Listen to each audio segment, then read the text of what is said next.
Where's TK today?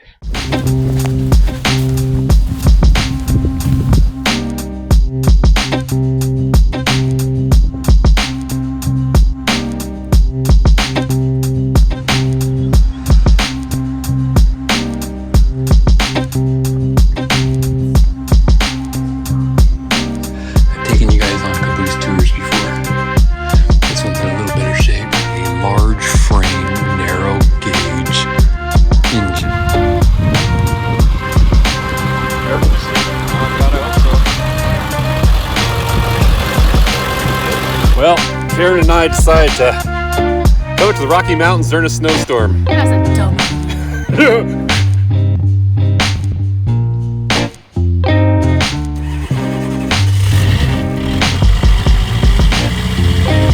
That's cream cheese, yeah? Yeah. I know, but I just want more.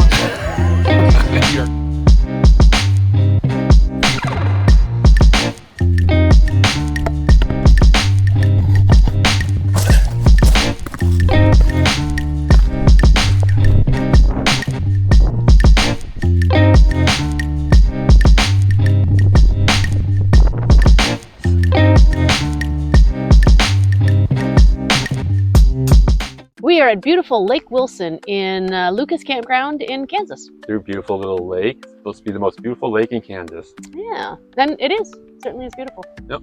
But that's week 30. That'll be week 30. We are currently in week 28 and talking about our adventures in Colorado. Week 28 started at a Boondockers Welcome called Colorado.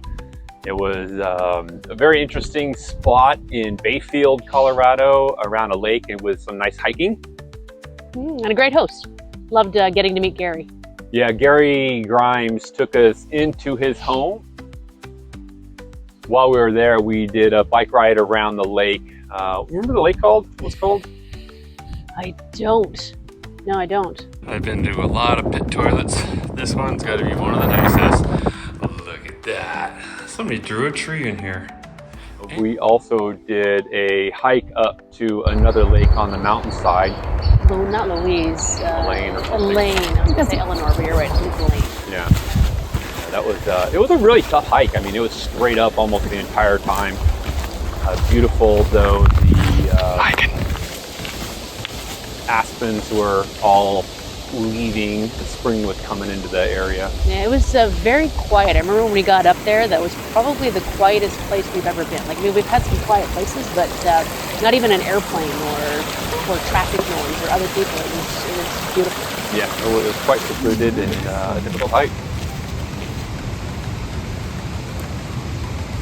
When we left Bayfield, we headed to Durango. Durango is a cute little town along the route that had a train museum and some interesting old trains. It's a narrow gauge museum. Oh, the smell of old grease. God, there's nothing better. Durango Fire Department.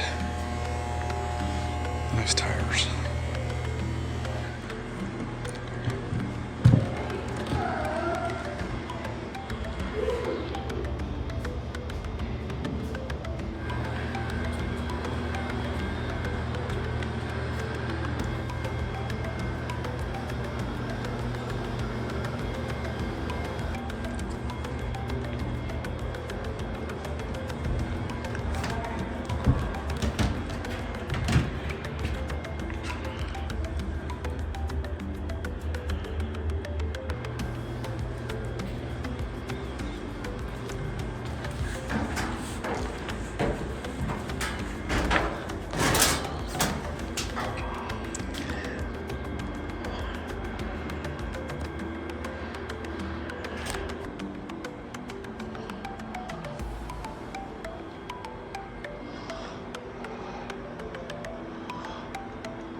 This is what they call a large frame, narrow gauge engine.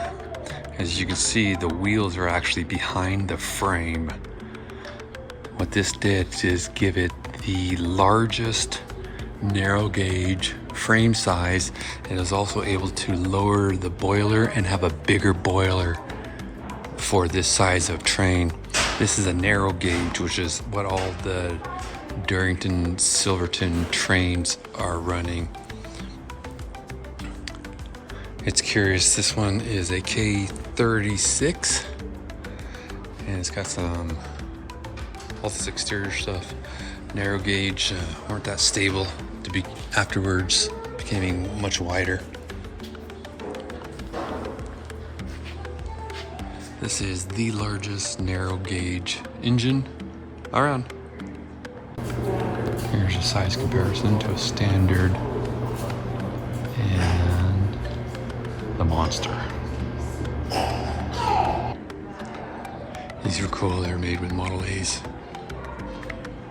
Just a 4-cylinder engine.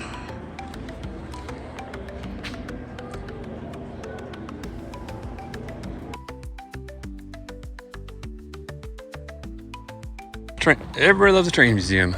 Oh, employees only. Man, there's some old wood cars. Yeah, no kidding. That's how they used to transport everything in the 1800s.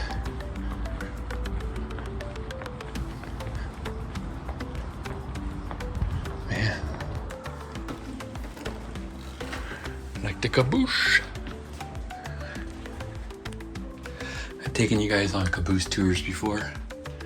This one's in a little better shape.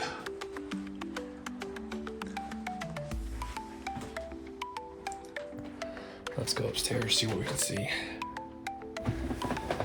Well, that could be a harder way to ride. This is pretty cool. Let's see.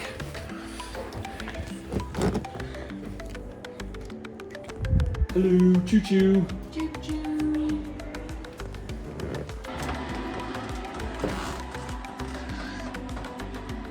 Oh, interesting.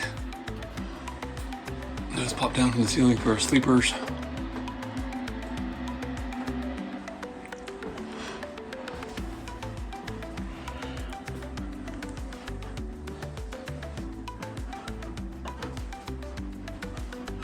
Must be the kitchen.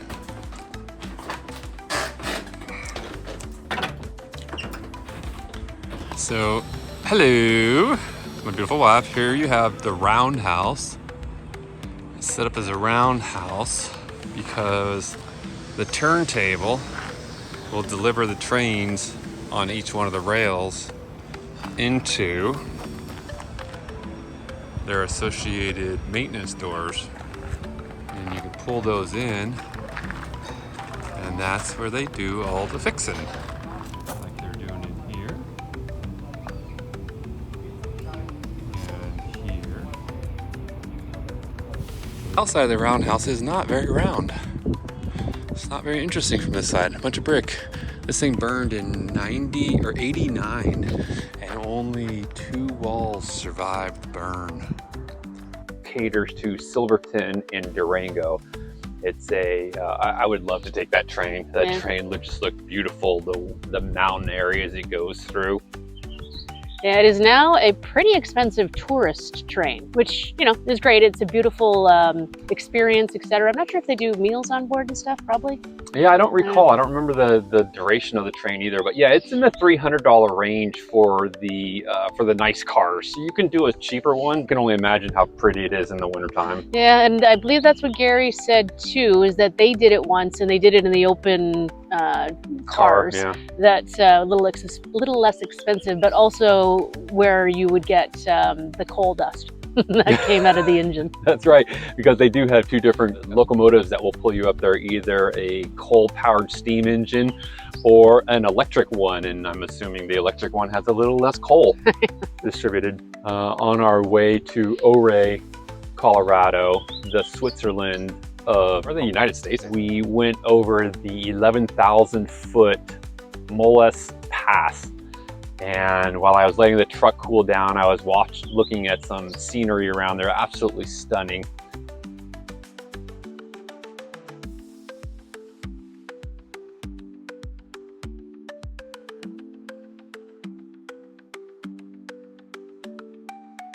But unfortunately, the truck decided to spring a leak, and a very significant leak as well, where it was dumping out a significant amount of oil, and it made me super nervous.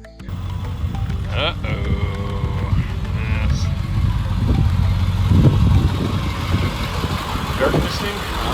Powerstroke.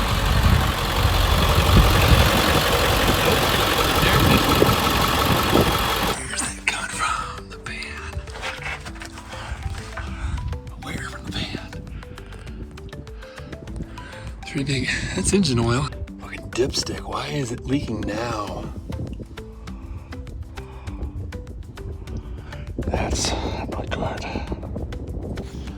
Well, we are on the top of the Colorado Rockies at 11,000 feet almost, and the truck had I think it's a catastrophic failure. And we came up here and let the truck cool down because we had quite a bit of high elevation climbs, and it was not getting warm or anything like that. It was doing fine. It was just chugging along, but I don't like to shut it down when the turbo's that hot. And we came up to this beautiful rest stop. And when I came back to the truck after letting it idle for a while, I found that. And that turned out to be the dipstick gasket. It's a known problem on these things, especially over hundreds of thousands of miles. I jumped on the 7.3 forum, and I love the forum because it doesn't have a moderator that idles questions and help requests for hours or even days. Within minutes, I've gotten dozens of people suggesting, just go ahead and send it, keep an eye on the oil level, etc. So I'm going to check it to make sure it's not loose, because that was another thing somebody was saying, that it could just be loose, and finger tighten it, but get it replaced, absolutely. But we're around Silverton, Colorado, in the middle of the Rockies with nothing around, so there's no way to get anything delivered out here, and we are gonna check it out, see what we find. The entire group came back with some good information. It's a pretty common failure point. Travis reached out to us and said, hey, I know where you are. I'm in Denver. I'm hours away. If you can make it here, you're welcome to stay at our place, get it fixed, and the whole 9 yards. And so that was really nice, having the community of 7.3 group, all reach out. It restores your faith in humanity. You're going into possibly some stranger's house. We still hadn't decided what to do at that point. So either you walk in and get the job done, or you walk in and don't walk out. And we left with both of our kidneys, so that'll come out in week 30. We were headed to Ouray and some $10 camping around the area of Ouray, but all the reviews said it was very difficult, not level, very small spots. And as we're driving down the $1 million highway through Ironton, we came across this just beautiful little area on the side of the road that we're like, oh my gosh, this is wonderful. And we looked it up, and sure enough, it's all free boondocking camping. So we set up camp there for a couple of days. Yeah. It was only supposed to be overnight, but we kind of got snowed in. A surprise little Christmas miracle in May. Well, Karen and I decided to come to the Rocky Mountains during a snowstorm. That's a dumb idea. Let's go to the Rocky Mountains, I said. It'll be fun, I said. And we kind of got snowed in. He was wrong. We kind of got snowed in today. We thought it was only going to be an inch or two, and you can see by the truck, it's about 8 inches of snow we got accumulated. It's very, very pretty up here. I mean, nothing, and look at my pretty wife. She looks so cute, all bundled up and stuff. But yeah, the mountains are quite beautiful this time of year, and luckily the diesel heater is still working. It's good, chugging along, so it's a nice 70 degrees in the camper. And we decided to go out to where it's 30 degrees. Windy. And snowing and windy. Because it's a winter wonderland. And we'll enjoy this. Tomorrow it's supposed to let up. Actually, tonight it's supposed to quit snowing. Of course, it was only supposed to snow for a couple hours, and it's been going all day and night. And but we do have the place all to ourselves, believe it or not. Nobody else is here. I wonder why. Yeah, I wonder why. Oh, look at pretty little camper in the snow. And we're out taking pictures because we can only watch so much Harry Potter.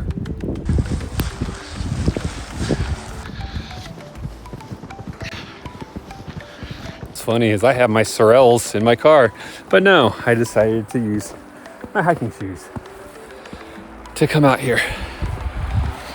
Let's take shelter in this little cabin.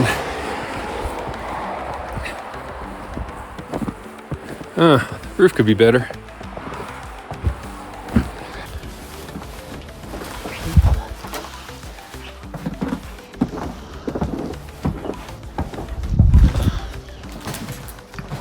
When I say snowed in, I mean, we're not really snowed in. The road is still clear. And we could drive in this stuff if we wanted to, but I don't really see the need. The $1 Million Highway in Ironton, Colorado had multiple mines there. The Beaver and the Belfast mine were in the 1880s and 1890s, and they supported the Ironton residents of about 1,000 people. Today, the town has all but vanished. Only about 5 buildings remain.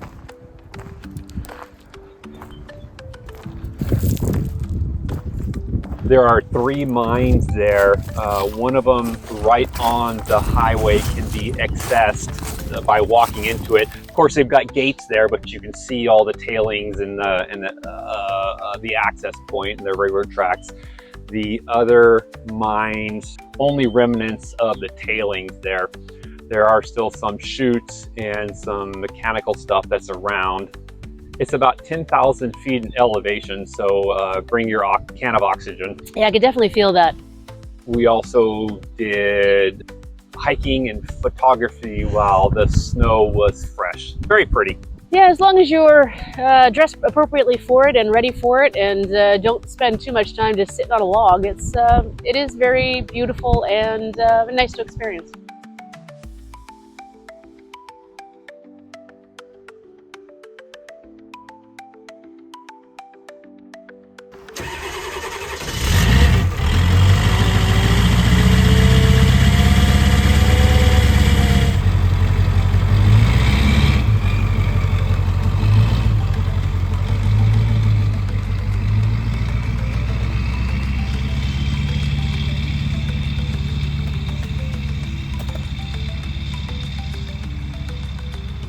After we left the $1 Million Highway, we headed to Ouray, Colorado.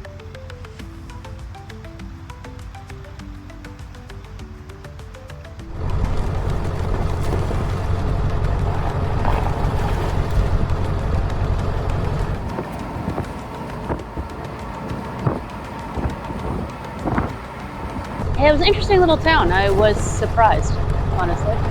We had a lovely little pumpkin loaf at the bakery. Yeah, that was tasty. So what do you think of the pumpkin brick? Ooh, yummy. Very yummy. It's very nice. That's cream cheese, yeah? Yeah.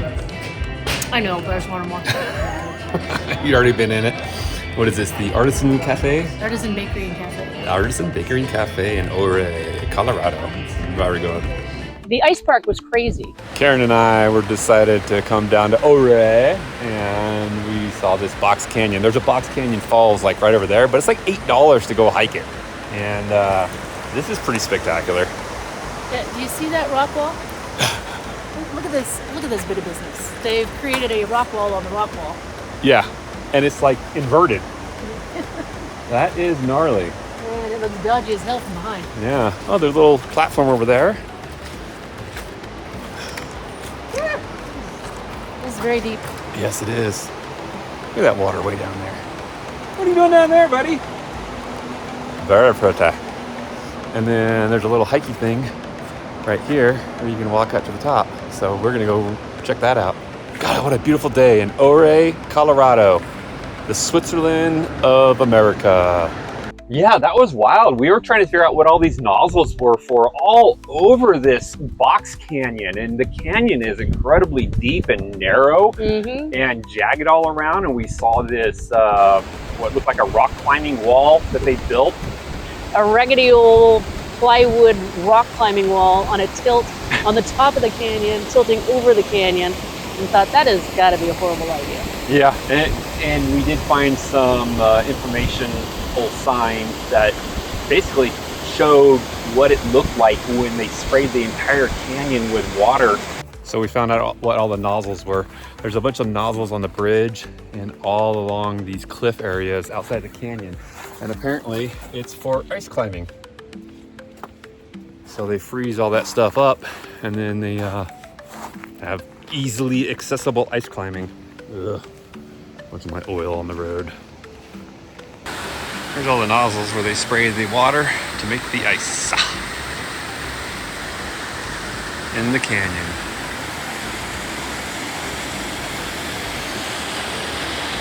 And here's where they judge everybody. Judgy. For competition ice climbing. Pretty cool. I mean, yeah, it's got to be great to see. It looks like a happening spot. Ouray also has an incredible perimeter hike that's 5.6 miles around the entire town of Ouray. I did a section of it, just a couple, I don't know, maybe a mile of it, and it gives you a great overview of the entire town. If we had more time, that would have been a fun hike, just to hike all around it. It starts at the visitor center and works its way all the way around the town. There's our camper by the bakery in the middle of Ouray, Colorado. I don't remember the elevation gain, but 5.6 miles isn't terrible. And it does start at ground level, obviously. Well, I just got done from the hike up the rim trail around Ouray. It's a 5.6 mile trail. I only did like a mile of it, but I did come upon this interesting stuff here. The old armature from the power plant based in the 1890s. This was, or actually that's when it was converted to AC. It was originally a DC system to power the city. They had, it still has one of the oldest continuously working power plants in the country. You see here the water wheel and the Ouray hydraulic electrical power plant. It's pretty cool. But unfortunately, all of this stuff says don't go in there. So I'm not really sure where the power plant is. Look at all these repairs over the years. Not sure why the center is even cut out like that. Interesting to know. As you can see, all of them have had some sort of work done to them. And this sucker is starting to delaminate and a little rust jacking going on. It's kind of beautiful in its own way. Somebody's pulled out all the copper already. And like this old snowcat. Under snow, look at that. Leaf springs. Aww. Bluetooth drive shaft. Disc brakes are hanging down too. So she's not going anywhere for a while. It looks like a corporate 14 bolt. There's the transfer case. Guess the disc brakes are probably the shaft on the shaft. Nice open exhaust. I did some window shopping and some browsing. Cute little shops, expensive cute little shops, but cute little shops. Yeah, pretty much like any mountain ski town. They're expensive and very cute. That night we stayed at the Black Canyon Dispersed Campground. Yeah, that was nice. I think we spent a couple of nights there. Yeah, it was rough getting in there. The rain and the storms had really did some damage to the roads, so it was full of puddles and muddy sections.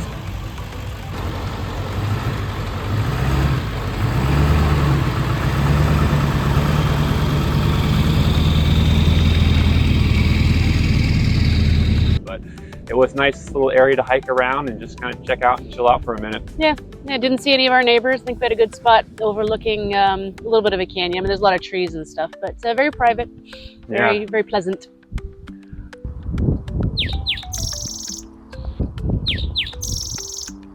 That leads to the cream of the crop, the cream of the pie. Cream of the week?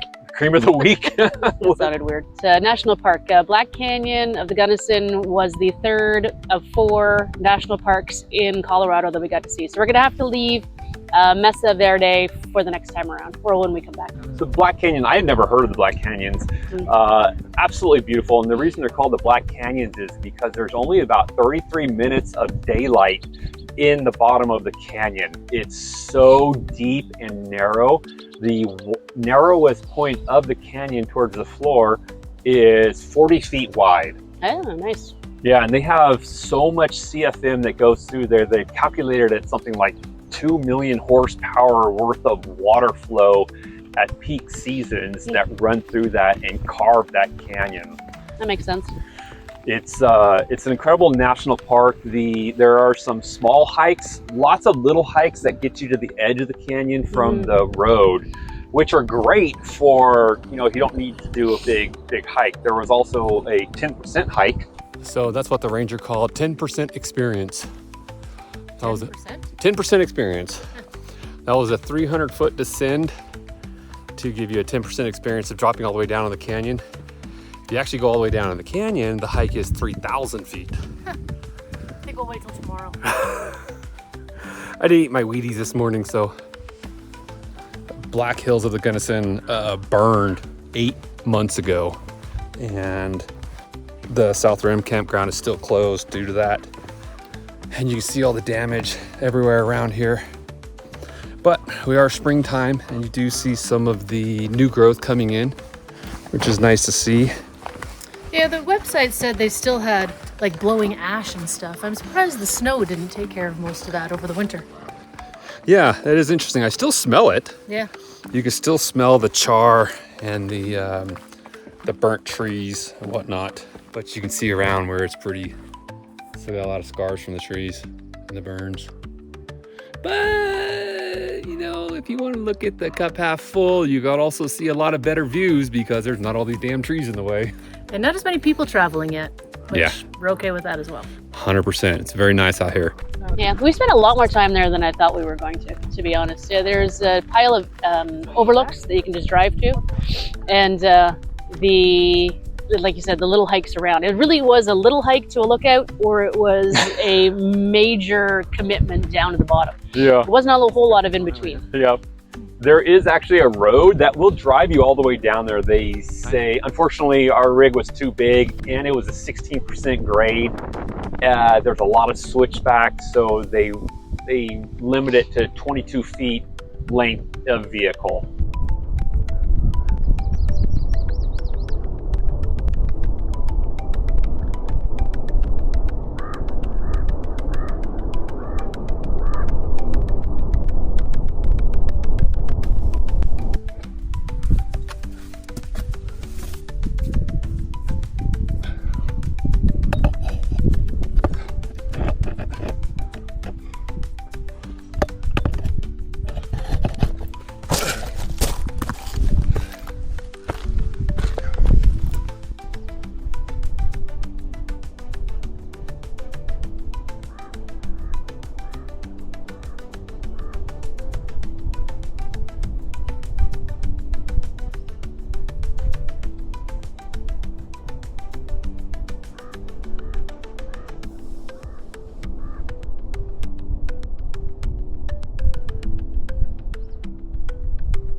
It is really wild to think that that entire thing was cut with water. I mean, those are granite, those are rocks, it's solid.